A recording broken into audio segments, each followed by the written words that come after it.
I know there were a number of people who were picking the home team all the way through the NAIA playoffs second round. I mean, all 8 games, all 8 home teams were picked. I was not one of them. I was pretty close to being one of them, though, and I'll make no bones about it.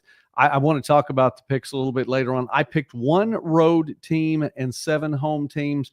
Felt even, fairly comfortable in that, and then I stopped feeling comfortable about it. And then Saturday rolled around, and oh my goodness, there were a few road upsets, if you will. We'll talk about seeds, I'm sure, a little bit later on, too. But that's neither here nor there right now. Welcome to Midwest Sportsnet. We're talking about the top 5 NAIA football performances for the second round of the playoffs, and we'll go beyond the 5 as well. I want to give a shout out to Jake Redcorn, even though he can't hear it right now because he's not going to be here for tonight's show, but definitely someone who is always a fun part in our chat. So Jake will say something nice about the Falcons, I promise, even though the result at the end of the game wasn't what you wanted. And hey, Dale, shout out to Dale tonight. Shout out to Roger tonight as well. Got a roll stangs from Dale. Not surprised by that at all. That's exactly what they did. We'll talk a little bit about that as we go on through the evening tonight. And a happy December from Roger.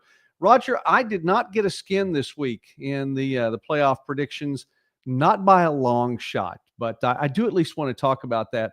And I wanted to, Jeff, with a roll stangs as well.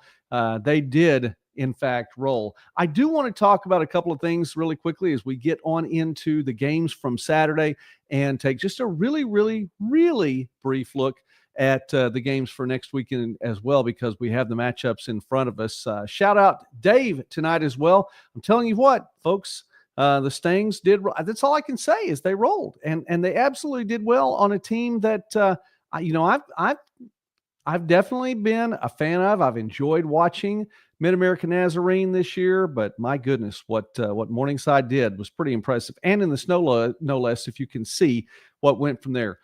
First to worst. Thanks, Roger. We'll go ahead and you know what? Let's just go ahead and put that one up there. From 1 week to the next, my picks were abysmal. That's just all we have to say about that, and that's fine. But I do want to elaborate on that. So let's get in. 2 minutes in, let's go ahead and start talking really quickly.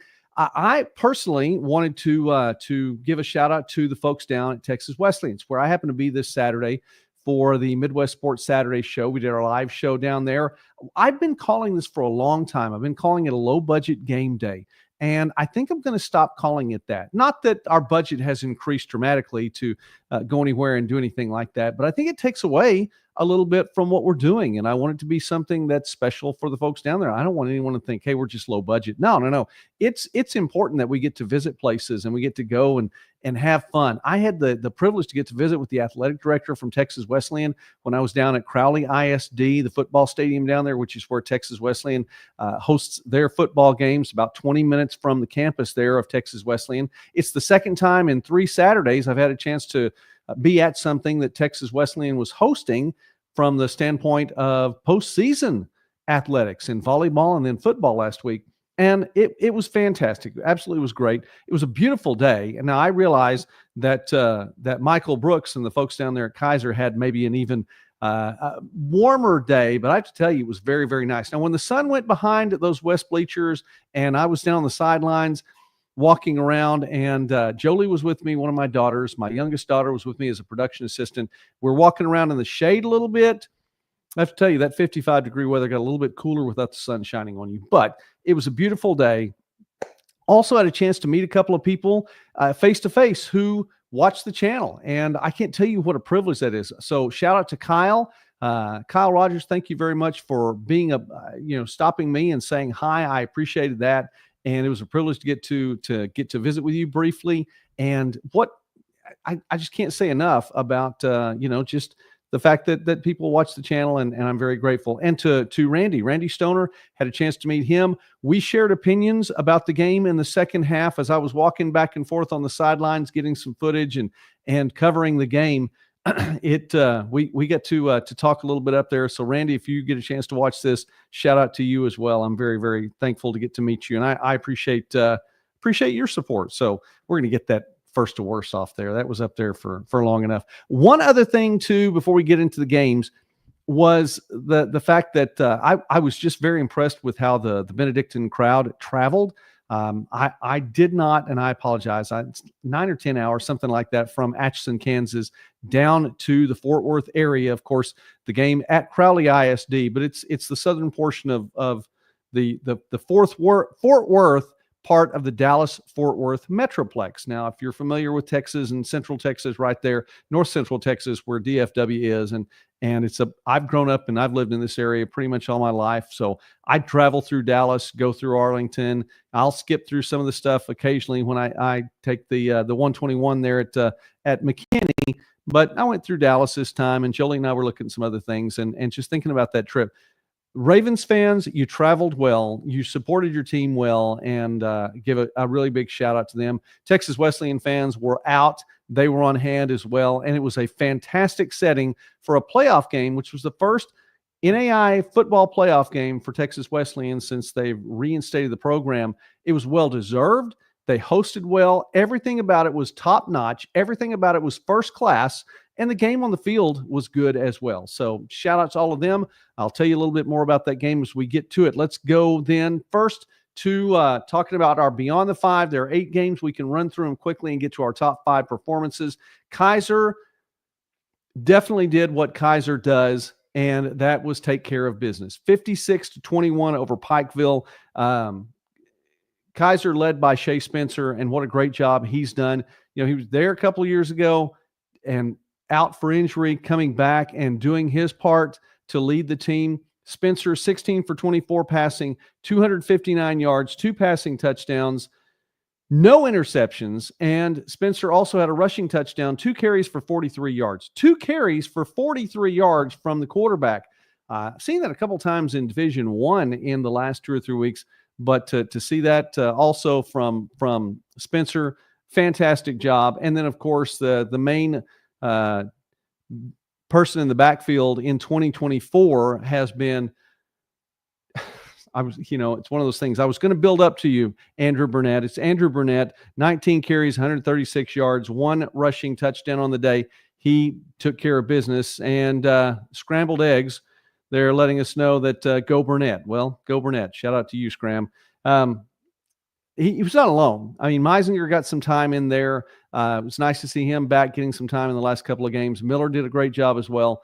But Andrew Burnett, again, 19 carries. He took care of business, 136 yards. For Pikeville, Lee Kirkland's season ends 29 for 46 passing, 286 passing yards, 2 passing touchdowns, had a rushing touchdown as well. Lee Kirkland has been the man all year, and he did it again, just not enough to take care of the defending national champions at home. And that was after an upset win over Baker the week before. So, they're going to finish the season, Pikeville, at 6-6.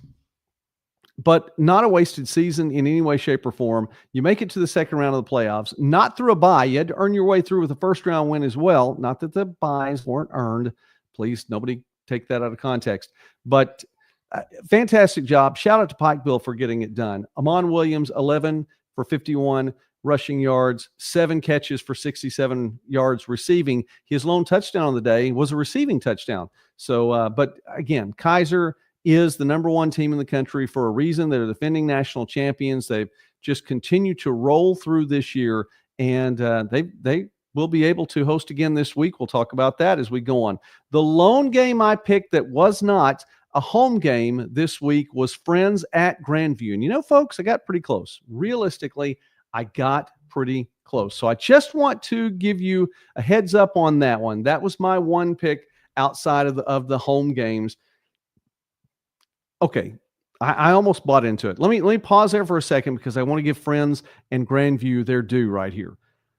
I just didn't feel comfortable with all those home games because something's going to break out. And I almost picked Northwestern.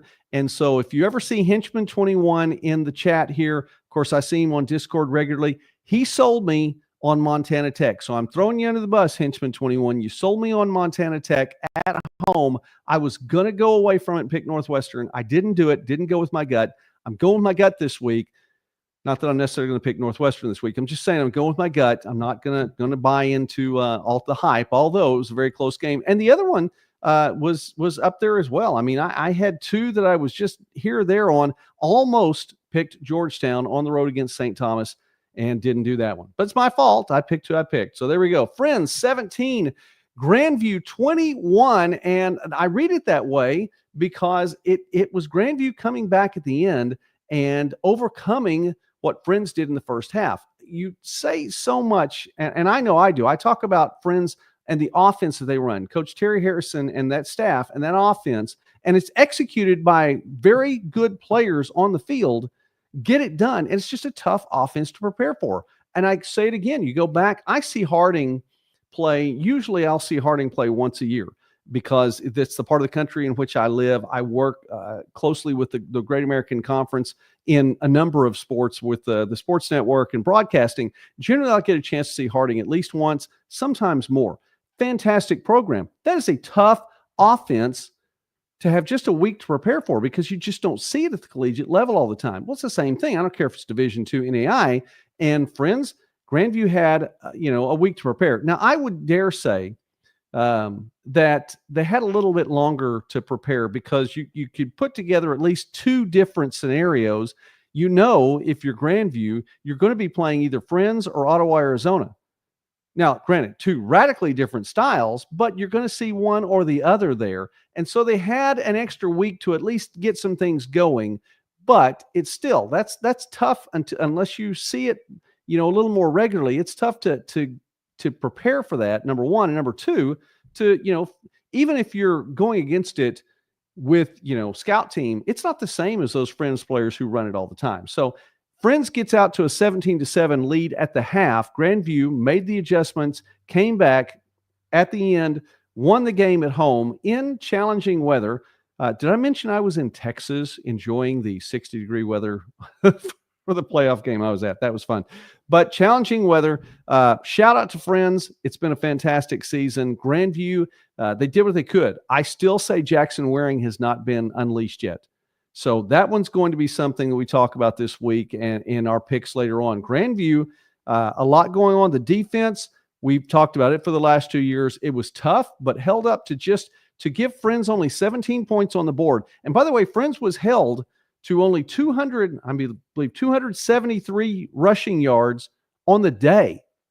That by far was a big time number. Let's talk about Friends there for a moment before we give Grandview their final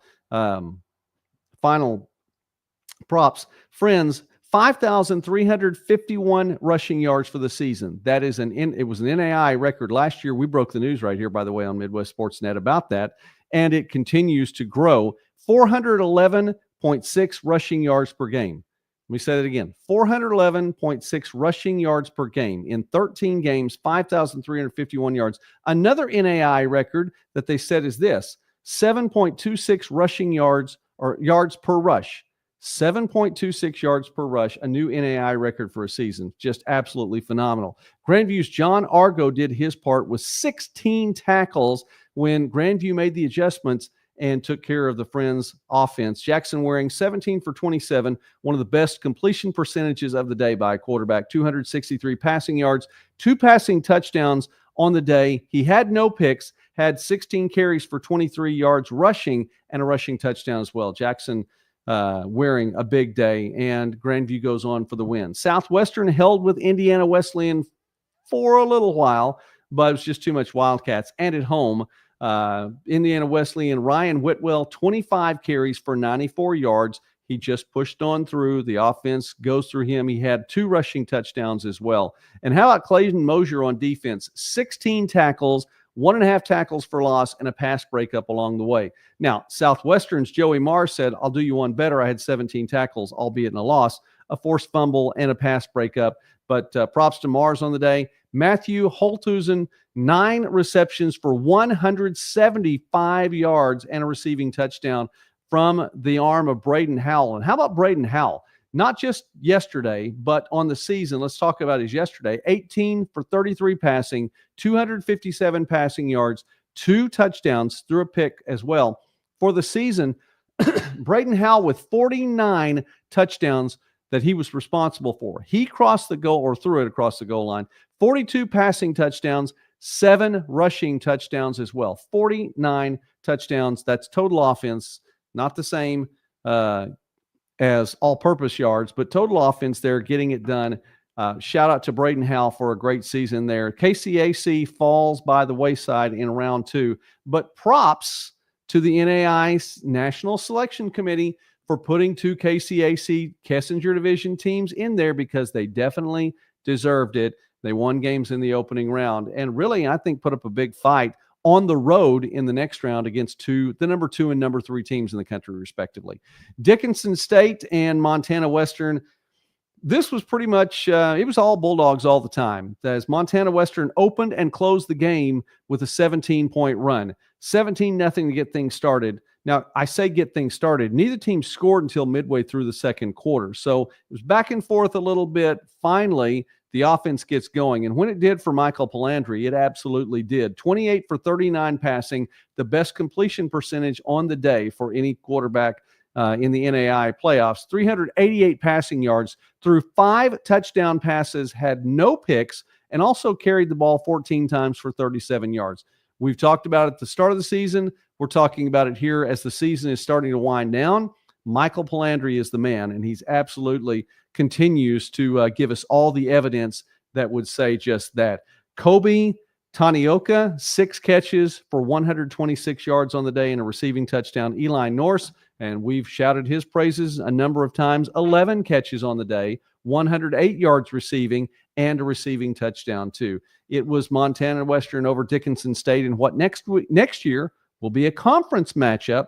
We'll see if they show up in the same division. I don't know exactly how that one's going to work out, but we'll see.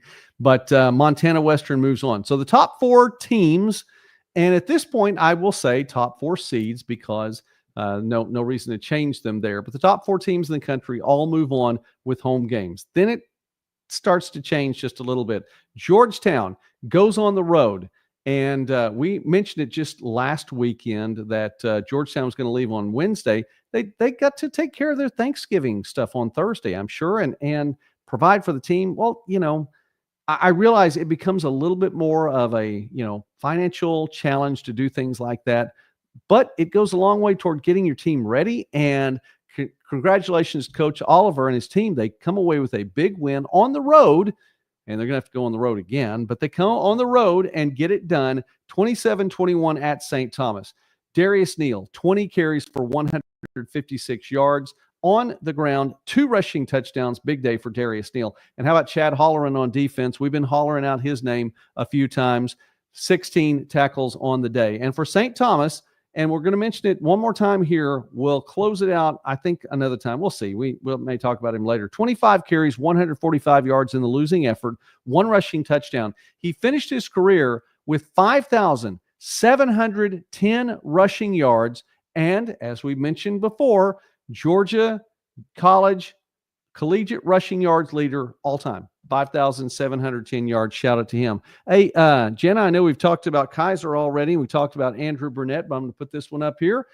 Congratulations on the new grandbaby. We've had 2 in the last 3 months, but we had 1 2 days ago. And that kind of threw us into a little bit of an issue. How do we take care of all of this and still get out where we need to go? It is God first, family second, and football third. Or all the sports in Midwest Sportsnet. So we took care and got to spend a lot of time with the family on Friday and got to see my new grandson born. And this is grandchild number 4 for Mrs. Midwest Sportsnet and me, for Jody and me, excuse me. And it is Julian Robert. And he was 9 pounds, 5 ounces, 21 inches long. So I'm already talking to Coach Sherrod down at Texas Wesleyan, or anyone else that may wants to listen, that I may have a full-grown offensive lineman for 2028. I mean, I'm not sure. So anyway, keep that in mind. But no, he's a fantastic little boy, and he's perfect. God made him well. So we're very thankful. Thank you, Jenna, for pointing that out. I appreciate that. Gave me a chance to stop and say something about him. Rontavious Farmer again finishes his career. Georgetown moves on. Georgetown with Darius Neal moving the ball, just steadily moving the ball like he does, and the defense playing like it does. Georgetown, it's going to be a tough road to hoe for anyone who ever happens to get Georgetown, and we'll talk about that also as well. Mid-American Nazarene shut out at Morningside. Are you kidding me? I mean, I realize, it had all the makings as it went on to, it wasn't quite the snow globe effect that we saw. I think it was Pittsburgh and Cleveland the other day, but it was a very much a challenging weather. And I don't know, Dale, if you guys were, I'm sure you both were there, but Jeff, you make the trip over to be a part of something like that. I'd love to hear from you all on that. Let me just say this and throw out some stats. This one's the big one. Mid-American Nazarene was averaging 45.1 points per game coming in. That was 7th in the NAIA, 45.1 points per game. They didn't put a point on the board. We have said since the Dort game and specifically the Northwestern game for Morningside that the defense has really shown itself for this team. We've always felt like here on this channel that Morningside had an offense, and since I've really in recent years focused a little bit more on NAI, and I've always enjoyed D2 and NAI football. I think everybody, if you're my age, which is 53, I don't mind telling you, we didn't see these things growing up, didn't have the opportunity to watch the things that we do right now. So you see a lot of Division I football growing up. My dad, I loved watching football with him. I'm hoping my family enjoys watching some of this too, and going to D2 games and going to NAI games and seeing this.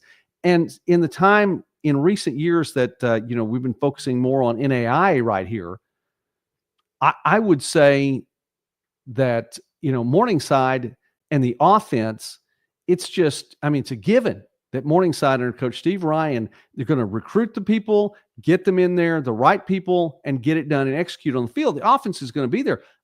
I don't think enough's been said about the defense. We did 2 or 3 years ago, and we kind of backed off a little bit. And of course, Northwestern didn't play for a national championship for 2 years. Wow, what a slump. But this defense is coming back, and it goes a long way toward that. So, Dale, it was cold with flurries, covered the ground. Don't think the weather was a huge issue, but a little slick field. Let me put that one up there too, so everyone can see that. I don't think I read that well enough. But from the video that I saw, it definitely looked different than what we were looking at in Texas. That's for sure. But the defense was outstanding.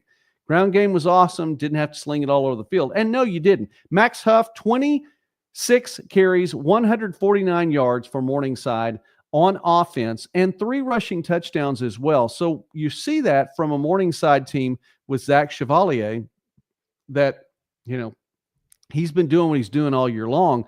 But this one, I will double down on the musical reference here. And I think at least one person I know caught this one a few weeks back. But I would say that it reminds me, Mid-American Nazarene was averaging 489.5 yards per game.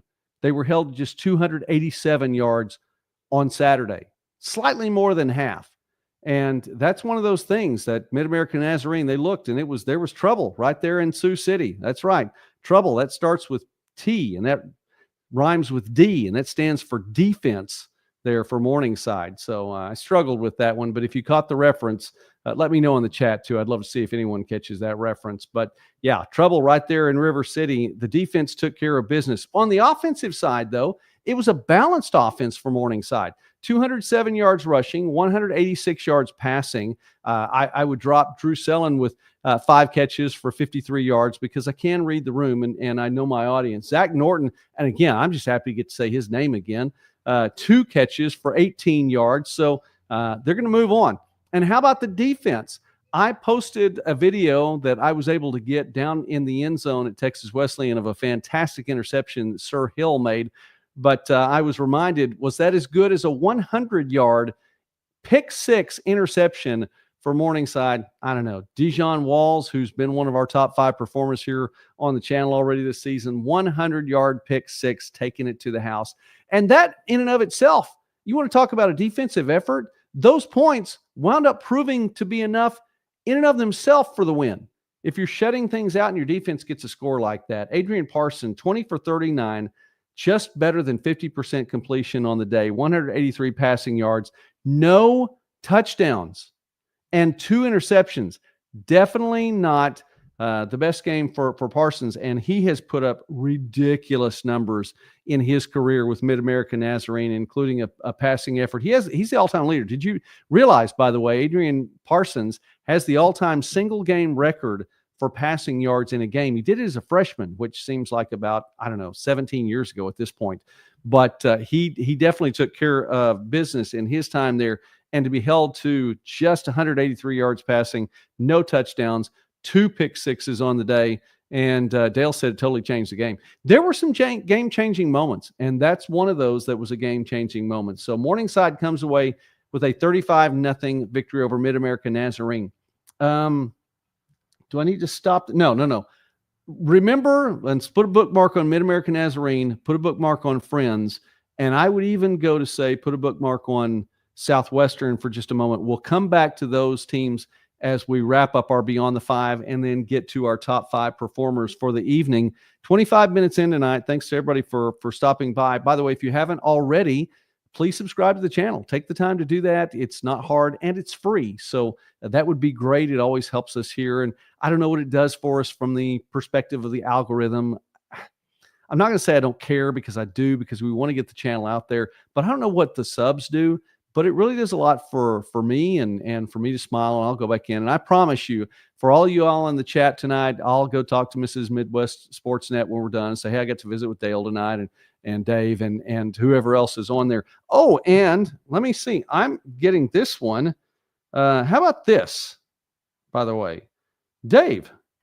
Yeah, you know what? I'm going to have to work on my technology, because I want to be able to get pictures like this up on the screen really quickly, and I can't do that. I'm still solo in here, but we'll find a way to get up there. We can get the picture up there too. And a shout out to Mike, who is having challenges tonight on the computer, but he's watching anyway. Go Seahawks! So shout out to Mike and the Kaiser Seahawks.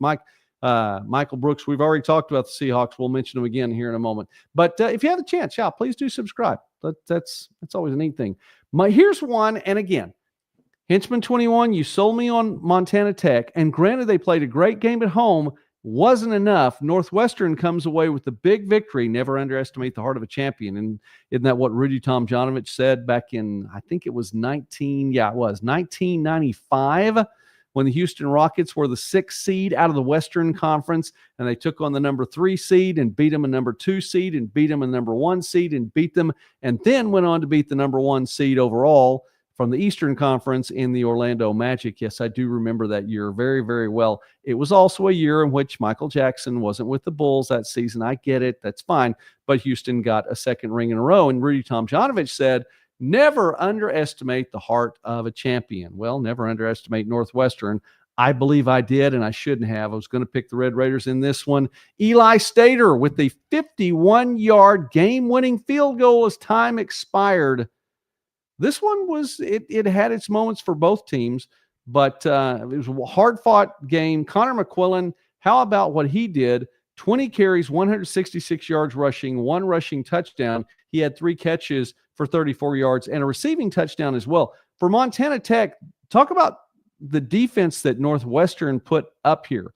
Landers Smith, who's been one of the most stellar running backs all year long for not only for the Ore Diggers, but on a national level, 18 carries for just 58 yards and only 1 rushing touchdown. For Smith, that's the lowest rushing touch total he's had all year long. Now, he had a 59-yard output one time this season. So I wanted to let you know, yes, I understand 58-59.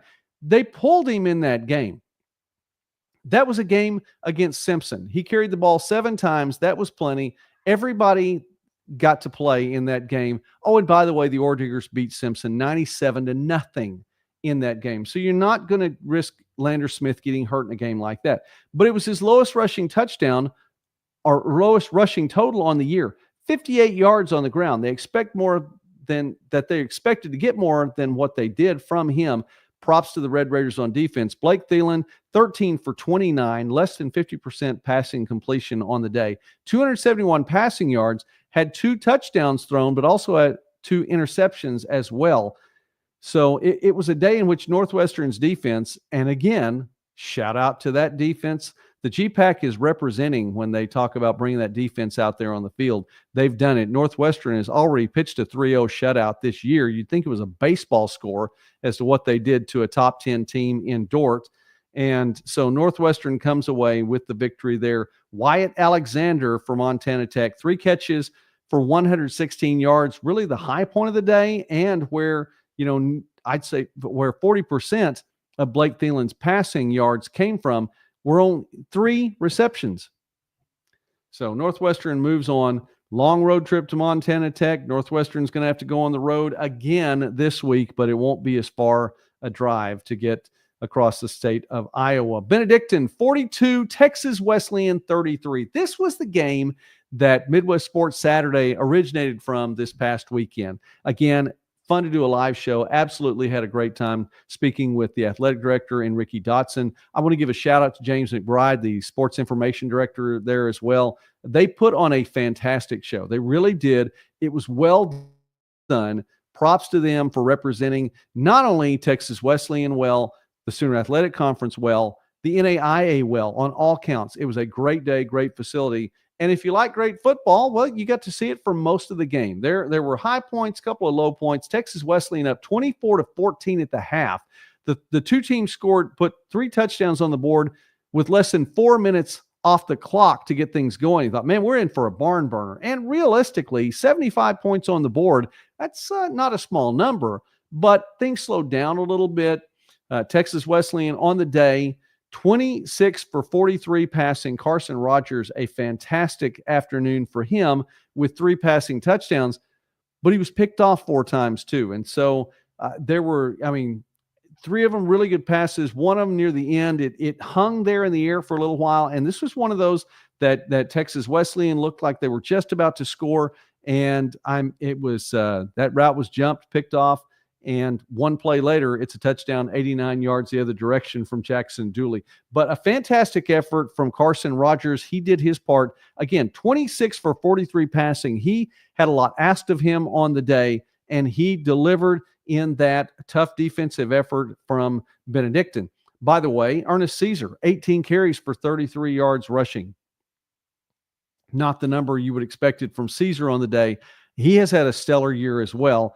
And he had only 1 rushing touchdown. Now he had 8 catches for 97 yards. He nearly broke the century mark receiving. Couldn't do it on the ground because they really shut him down. He had 2 receiving touchdowns, 1 rushing touchdown. Let's talk about, Ernest Caesar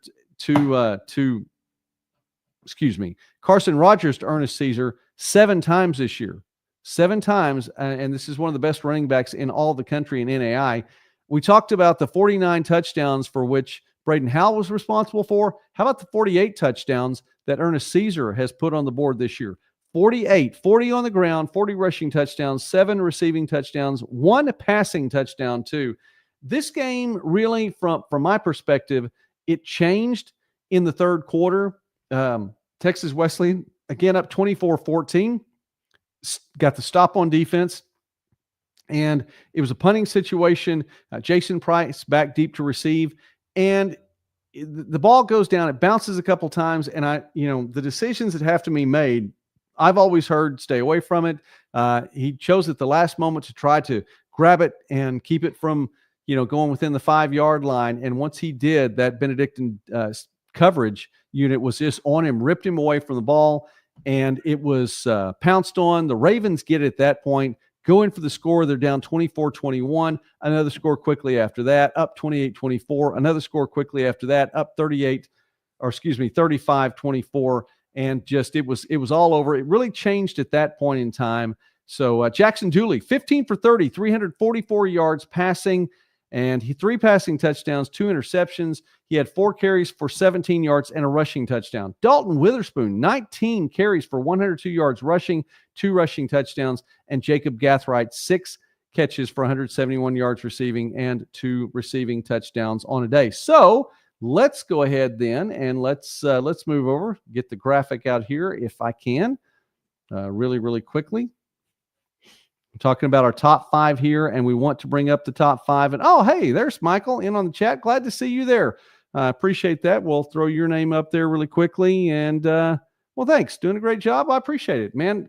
Go Kaiser Seahawks. So we've already talked about them. We'll mention them just a little bit more. Let me see if I can get this graphic up here. There we go. All the names that we've already mentioned, but you know what? They deserve mention one more time, and we will do it with actual numbers again. Our top 5 performers for the second round, they look like this. From Northwestern, Eli Stater with the game-winning 51-yard field goal, but it wasn't his only field goal he made on the day. He was 4 for 4, 2 for 2 on extra point attempts, and he punted 7 times too, put 3 of them inside the 20. So he really changed the field for Northwestern when they needed his foot. They got it, and he was there. Eli Stater, one of our top 5 performers. Deshaun Walls, we're going to give it to him for the pick 6, 100 yards going from one direction to the other. I did, by the way, just in case I don't think I mentioned what it was. I got a picture from Dave of what the field looked like at halftime. And that's going to be it's going to be challenging, I'm sure, to play defense in that one. Well, you know what? Props to Walls for getting the 100-yard pick 6. Not everyone has that. And in college football, that's as much as you can get. They're not going back for the 102, 107, 109-yard interception returns that you might get those numbers. Officially, it's going to be 100. And so that's a record that will never be broken. Props to Walls on that. All right. Also, Dalton Witherspoon.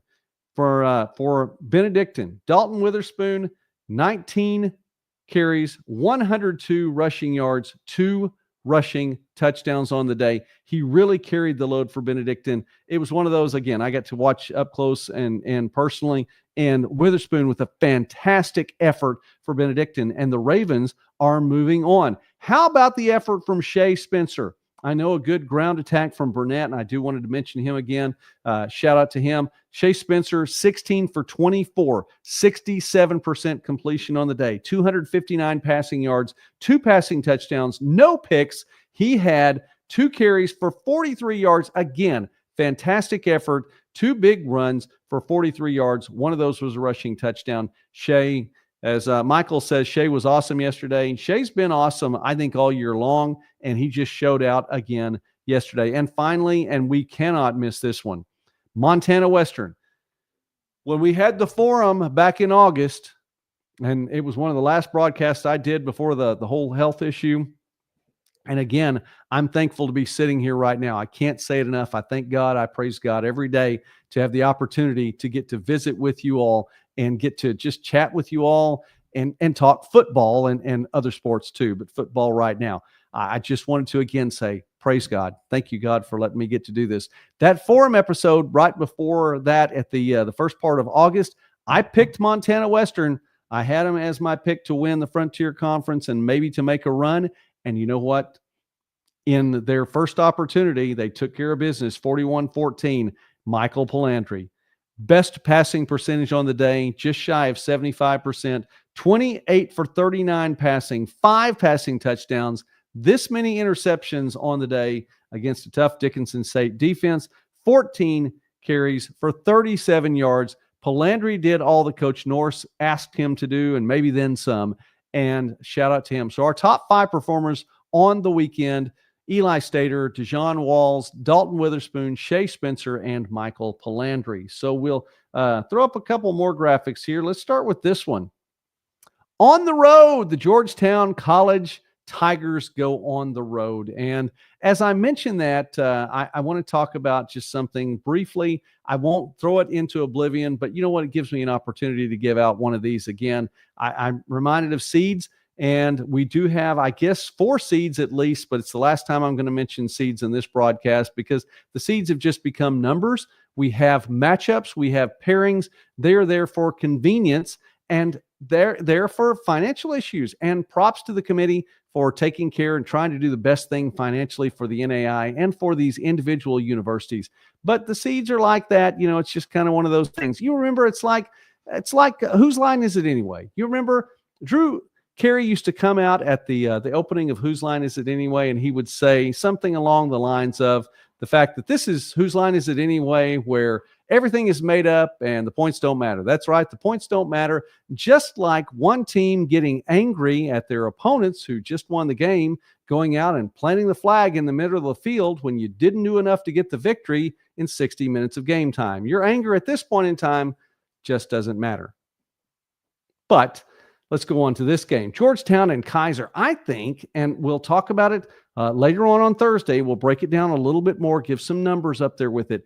This one could be a good defensive matchup. This one could be one where a prop bet says something like over under at 30 points. That's not to say these two teams can't score, but they definitely have the opportunity to shut one another down.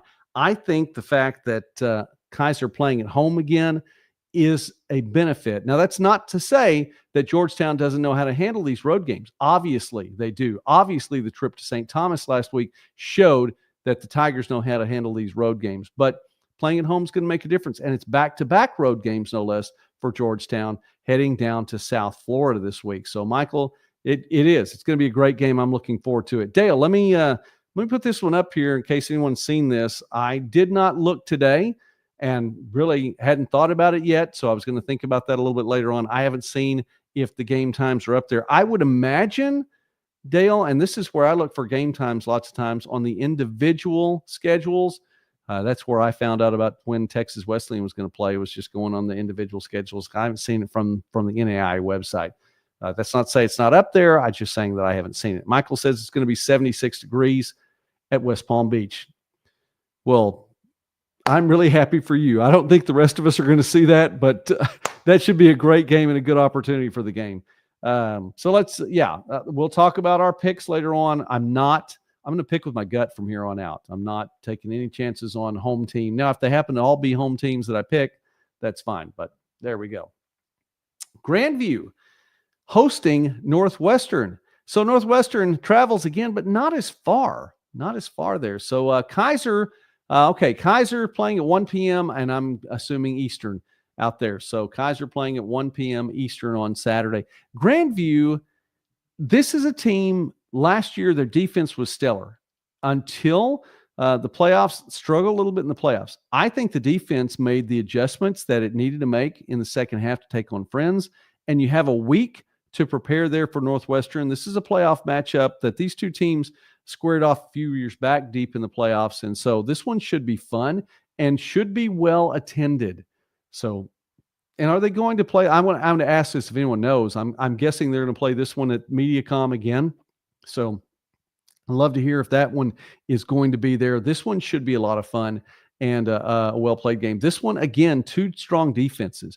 I know we're going to talk about offenses, and offense is fun to talk about, but these are going to be two that are there. Let me just pitch this one and see if anyone wants to take the bat off the shoulder, because I'm just going to throw this one in. I'm telling you right off the bat, it's not a changeup. I don't have the super high-powered mid-90s fastball with these pitches, but it's going to be straight down the middle. I still don't think we've seen Jackson Waring unleashed. And I think it's going to be difficult against a Northwestern defense with a week to prepare. But I think it's going to be something that, I would not be surprised to see Grandview put some points on the board.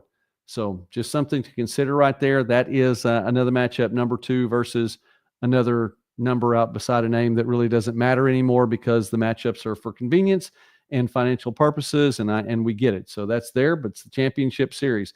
Number 3 in the country is Indiana Wesleyan taking on a Benedictine team that I did get a chance to see up close and personal this week. Very impressed with the play. Coach Osborne's group made some adjustments at the half as well, and it helped with a couple of things. You get a couple of timely turnovers. There were 8 turnovers in that game. 8 turnovers between the two teams, and I don't think anyone was more costly than the punt, the decision to try to pick up the punt at the last moment. But there were 8 turnovers, but Benedictine just jumped on it, and when they got momentum, didn't back off. So props to them on that. A well-coached game, I thought. Benedictine traveling to Indiana Wesleyan. You're going the different direction this time. It's probably not going to be as nice and pretty as it was at Crowley ISD.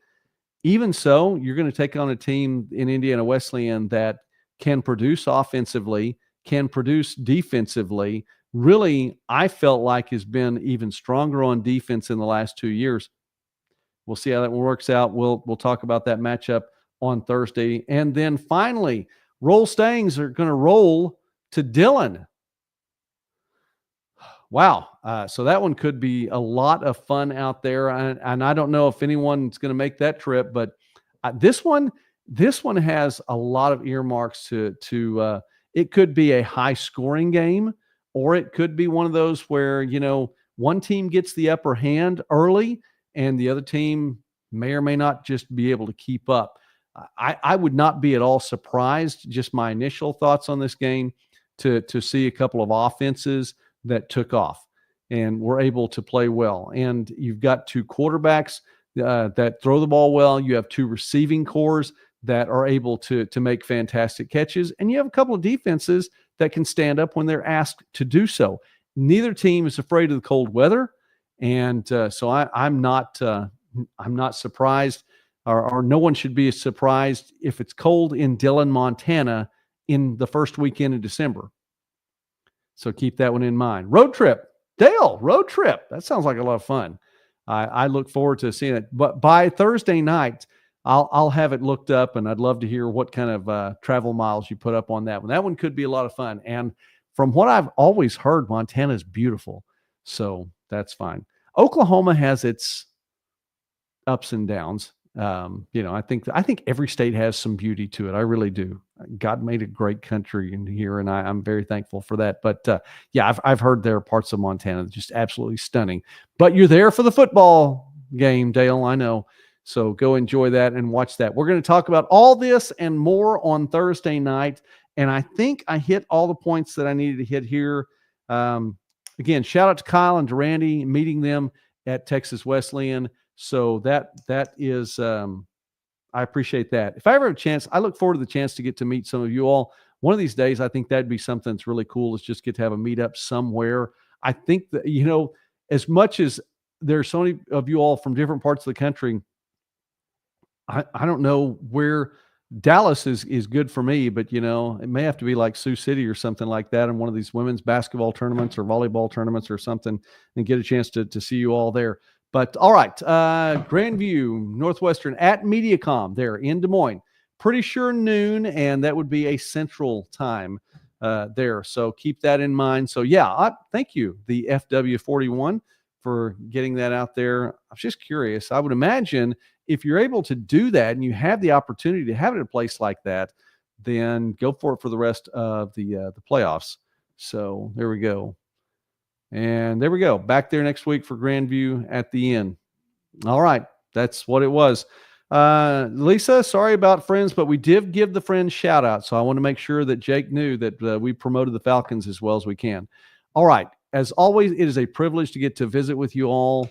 Not quite to the 50-minute mark yet tonight, so thank you for sticking around. If you are in the live chat, I can't say enough about you all being here. Let me see if I can make sure that I get Lisa, Michael, thank you for finding a way to get on and chat with us tonight too. The FW41, appreciate your help there at the end. Dale, Dave, Jeff, Roll Stangs for all of you guys. And Dale, it's road trip time, so that looks like an absolute lot of fun. Jana, thank you very much for coming online tonight. I appreciate that. Scrambled eggs online. I hope I'm saying that right. Roger, letting me know again, first to worst. But I'm glad, and happy December to you as well, Roger. And Jake, who gave us some time in the chat tonight before not showing up. Sir, not appearing in this film. I know we're going to see Jake Redcorn another day. Mason, thank you very much for getting the chat online tonight. So again, for all of you that are still with me right now, I can't say enough about you, but I will. I'll go tell Mrs.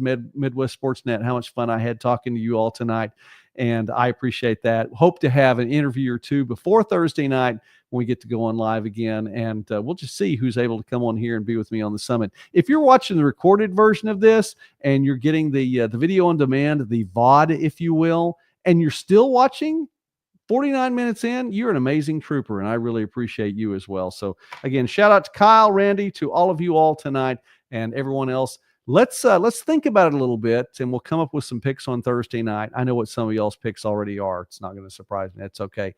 Hope you all had a happy Thanksgiving. I had a great Thanksgiving, part of it because of you, and I'm grateful for you. All of it because of God, and I'm grateful for God, and I'm thankful for what Jesus has done for me. My grandson was born. Oh my goodness. So I have grandbaby number 4. Got to watch college football, got to go to an NAIA playoff game for the first time in decades. The first time I actually had a chance to go to one and not just watch it online or listen to it. So that was a lot of fun. And yes, Michael, we should come to, we should all meet up in South Florida. No snow or ice down there. That's all right. But yeah, we'll do that. So we'll just have a great weekend. I just want to tell you how thankful I am for you. All right. I don't want to take too much more of your time. God bless you all. Have a great night. Thanks for being on with me tonight. And we'll do this again very soon. Lots more sports to talk about this week. If you haven't already subscribed, please subscribe to the channel. I almost forgot to say that. So I didn't want to forget to say that. And I have to make sure I've got my graphics taken care of now so I can give us a good send out. All right. Now, God bless you all. Have a great night. We'll see you sometime this week and definitely on Thursday night.